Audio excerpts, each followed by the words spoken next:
F times T equals mv final minus mv initial. Remember from the previous lecture, F is the external force acting for time interval t,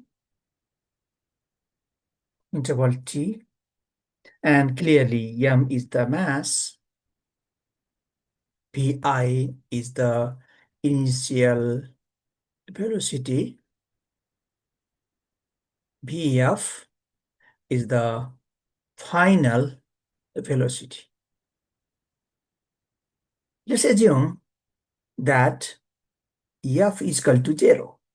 If the external force is 0 here, then clearly you can write that 0 times t equals m v final minus m v initial.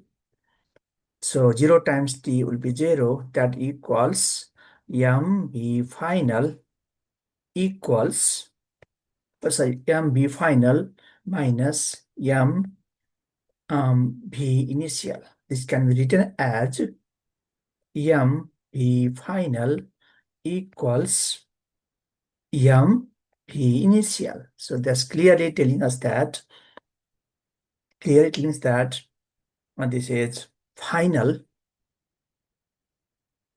momentum equals initial momentum. Okay. Here, if I'm talking about momentum, then this is linear momentum. Linear momentum. So momentum along a straight line. Okay. So that gives the idea about that.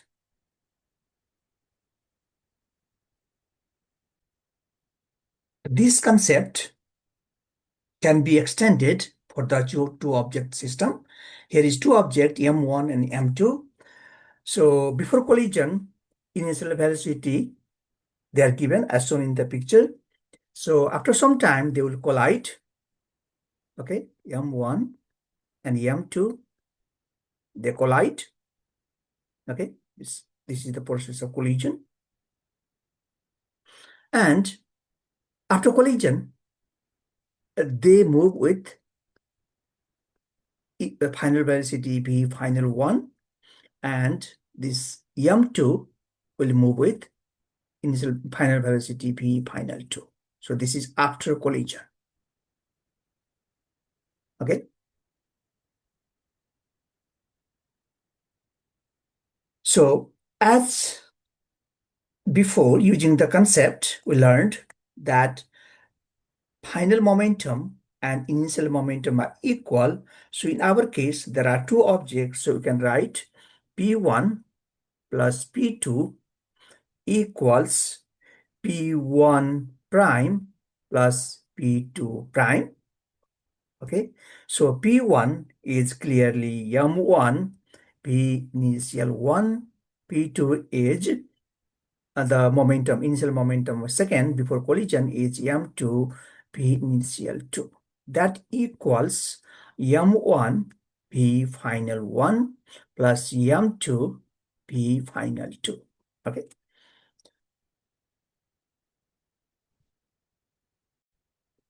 So P1 is the momentum, initial momentum of mass m1, which is m1 p initial 1. P2 is the initial momentum of second mass. P1 prime is the final momentum of first mass, and P2 prime is the final momentum of second mass. So this equation is true only if, under the condition, total external force, which is external force, should be 0. So in this condition, means if no external force, right, forces. For example, here M1 and M2 are interacting with each other. So if we consider M1 and M2 as a one system, M1, M2 as a one system, M1, M2 as a one system, then force between M1, M2 are internal. So here in the case of collision, forces between M1 and M2 that exist that are internal force, internal forces. So internal forces, this force, internal forces here do not play any role here in the equation. So total momentum before and total momentum after is equal. Under the condition that net force acting on the system. So defining system is very important part. So here our system M1 and M2 is considered as one system. It has just two masses. Okay. We can use this concept to solve this problem. So let's see here. Let's draw the sketch at first, how it looks like. Okay. Say this is my x-axis. So this is my car. It has mass m1. Say this is my deer. It has mass m2. And m1 has initial velocity v initial 1. The deer has initial velocity v initial 2. This is m2 mass. Okay. So this is the scenario before collision. So before they collide. So before the car hits the deer. Okay.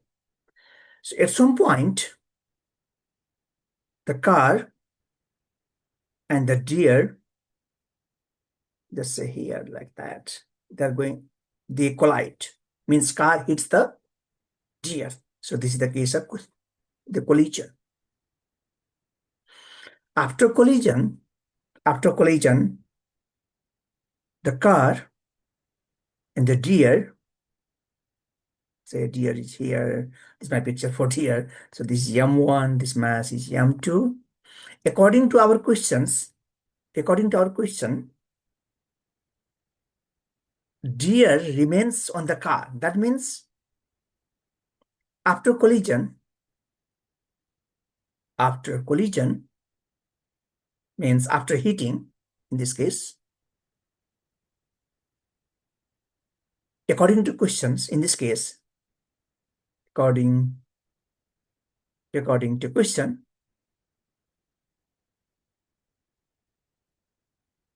they move together.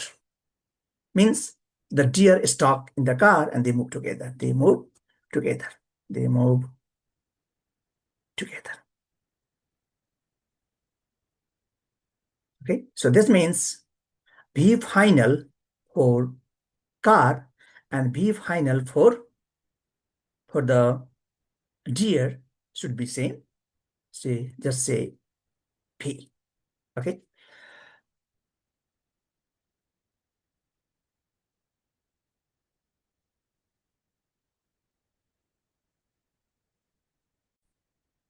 So if we consider M1 and M2 as one system, so this has a deer and the car, this has a one system. In our case, this is a system of masses M1 and M2. Okay. So this is our one system. If this is the case, as before, no external force, no external force, no external forces between M1 and M2. In this case, we can write total momentum before collision and total momentum after collision. Okay, so using the similar symbol as before, we can plug the numbers. So 910 times 31 plus 155 times 12.2. This is the total momentum before collision. That equals 910 times v. V is the final velocity for both car and the deer, plus 155 times v. Let's do a little bit algebra here. So that gives me 30101. That equals 1065 times v. Then I will divide both sides by 1065. 1065. That cancels out. So I got p equals 28.26 meter per second. So this velocity is the common final velocity for car and deer after collision, say after hitting. When the car hits the deer, right? You can use the similar concept to solve this problem, but the only difference is that in this case, they are moving in the not in the same direction. They are moving in the opposite direction. So you should be careful about that.